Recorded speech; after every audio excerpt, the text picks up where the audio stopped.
Welcome guys, thank you for tuning in. Thank you, welcome back. We're gonna do some chambers today. So before you watch this video, make sure to like and subscribe, it will be appreciated.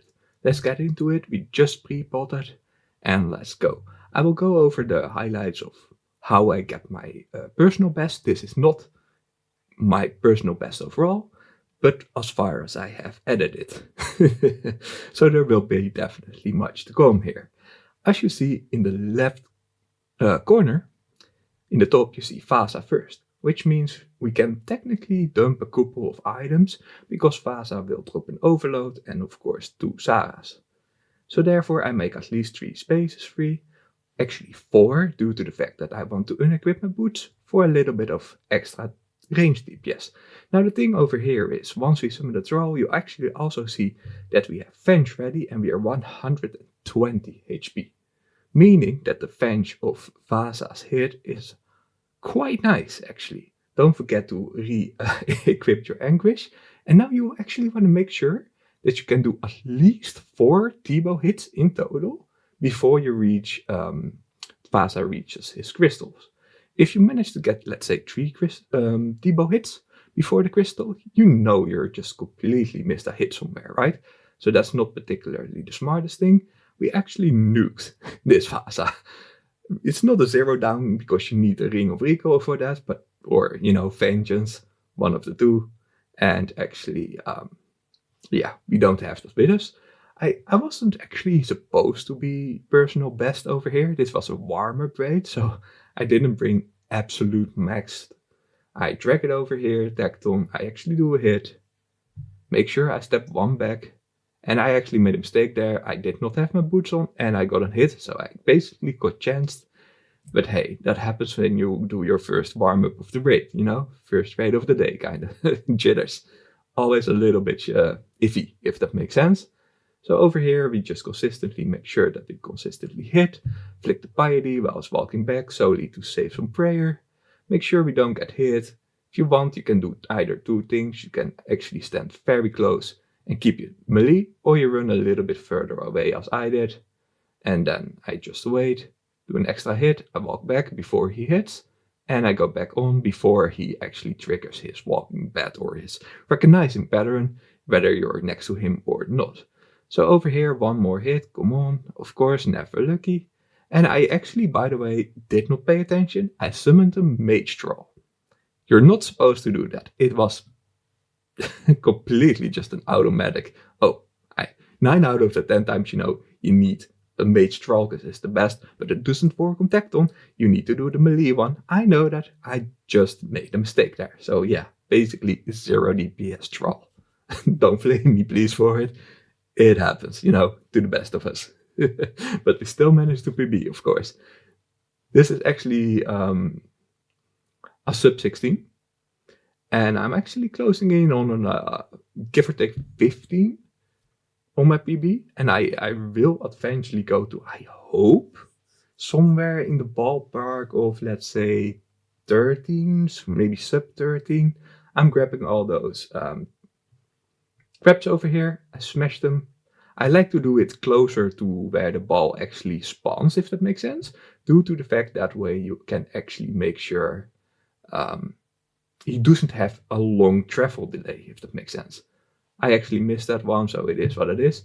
Because otherwise, if you all the way go from north to south, it just takes so freaking long for the ball to actually reach the crabs. This is in a solo, in my opinion, way better. But that's just my opinion, you know? So over here, I'm gonna do melee. After the melee one is done, I actually will smack it once more. Or no, sorry, my bad, I will do the white one or the black one. And then after that, I actually T-bow it. And over here, you will see that due to the fact that the first ball actually wasn't properly, I kind of timed it, and normally you have more time and you don't really need to smash anything or anything like that, right? So we have mage on, of course, make sure that our boots are off, which is important, and make sure that your stamina up. Of course, also you're going to consistently try to hit. I could actually do that 2 hits. I don't know whether you saw that or not. If the Spula goes to the east, you can do either 2 or 3 hits depending whether you're on long range or not before he actually reaches you and depending on your pathing. I was a bit slow there, so I could only do 2 and I was late on spotting it. But if he walks to the west though, you can only do 1 hit before your redemption go off if you're low HP. So we consistently do the redemption prayer method to get HP back, otherwise it's just too much restore, the regular restore, if that makes sense. So we grab by accidentally 2 of the overloads, which we don't need to do, and then we go along. By the way, I did not know I was on pace, so I took my sweet ass time to do this raid. It is what it is.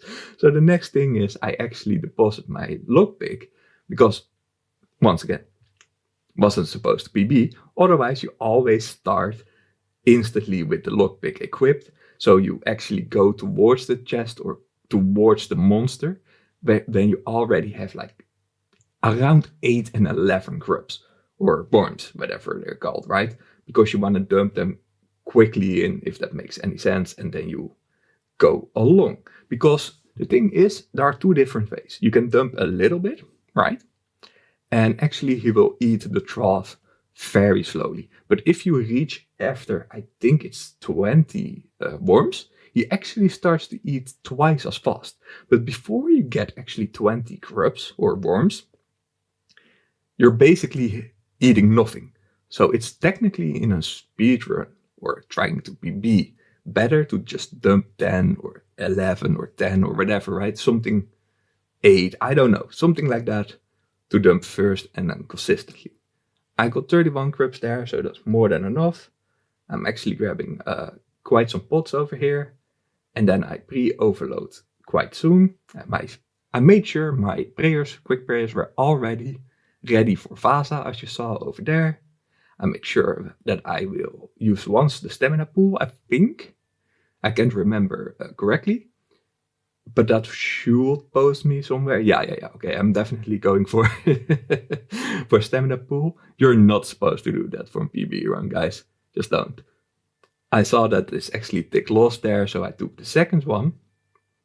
And that actually brings me to 100. And then once we're somewhere in the, let's say, facility of 80 stamina, you just re-stamina to 100 back again. So you don't really waste too much potential, because if you eat your stamina at 100, you're basically wasting 20 stamina run, if that makes sense, right?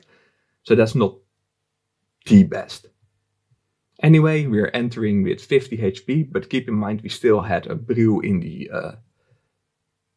chest and a restore, if I'm correct.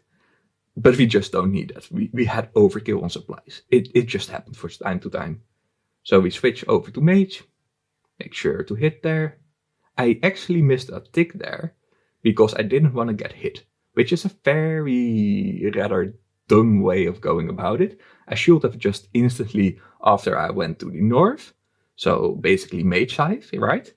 I should have just do a second hit there and then just swap towards my Torva, where I actually then could tank it so I don't lose DPS. Because I think I actually went for a 7 tick over a 5 tick Tumican, which is not the best. So I tank it over here every time that I basically know this is the rotation for the Tumican, that you're supposed to take 1 hit from every now and then.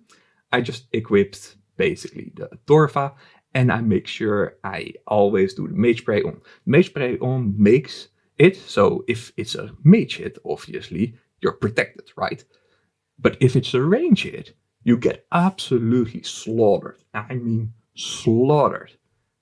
So you don't want to do that because you're in Ancestral.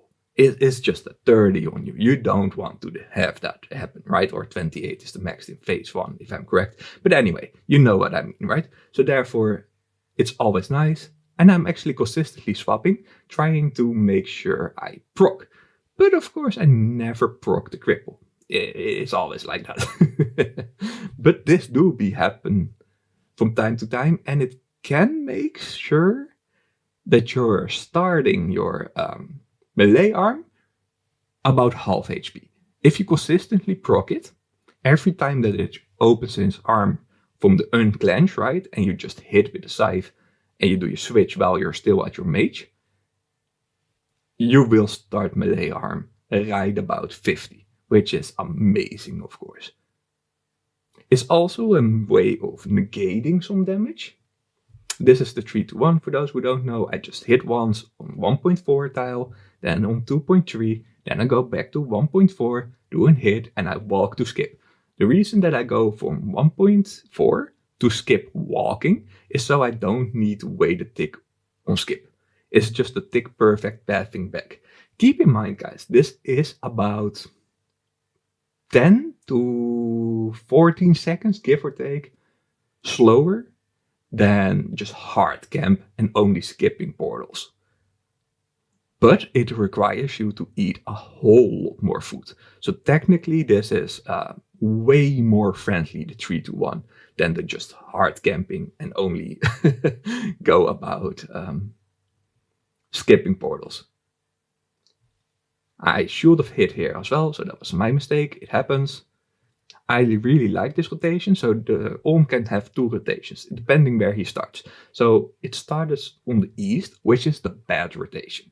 If you start on phase 1 on, let's say, he spawns west, it's quite nice. Because you can have otherwise twice a completely negate phases. Like this phase over here, phase 2 right now, is 0 damage phase.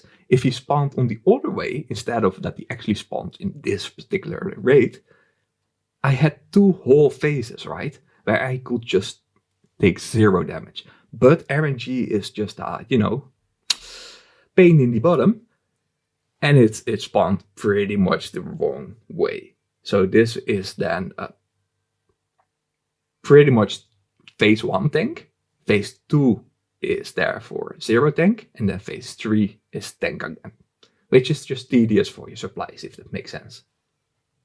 Anyway, I am in the consistently wrong cycle, but hey, it is what it is. So I do by myself, I'm just going to do some hits, and hopefully it spawns properly.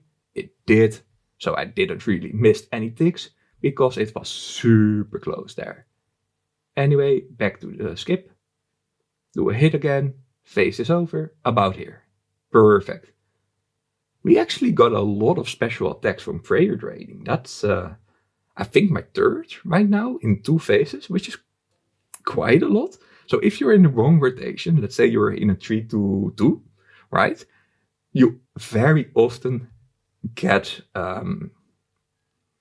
those mage spawns where it drains your mage and you need to particularly set your prayers. It just happened to be that way. If you're bad luck and you spawn incorrectly and you're in the wrong cycle, it drains prayer. But it's sometimes better than, eating a whole lot, I guess. So skipping, for example, how to get out of your cycle, right? It's quite easy. If you're in a tree, you see you're on tick with all, right? You do your scythe hit, you're on tick. You're doing the cycle perfectly of 3-1, but you happen to get 3-0. Just do your next cycle at 2-1. That will automatically refresh its own cycle, and you're correct that way. So make sure, if you have the spec, throw another spec in, because I didn't have that at that time. Okay, perfect. By the way, what I didn't tell you guys either is the fact that I insta-start pretty much with always melee. I really like the 3rd phase, because the 3rd phase does not cripple the arm, right?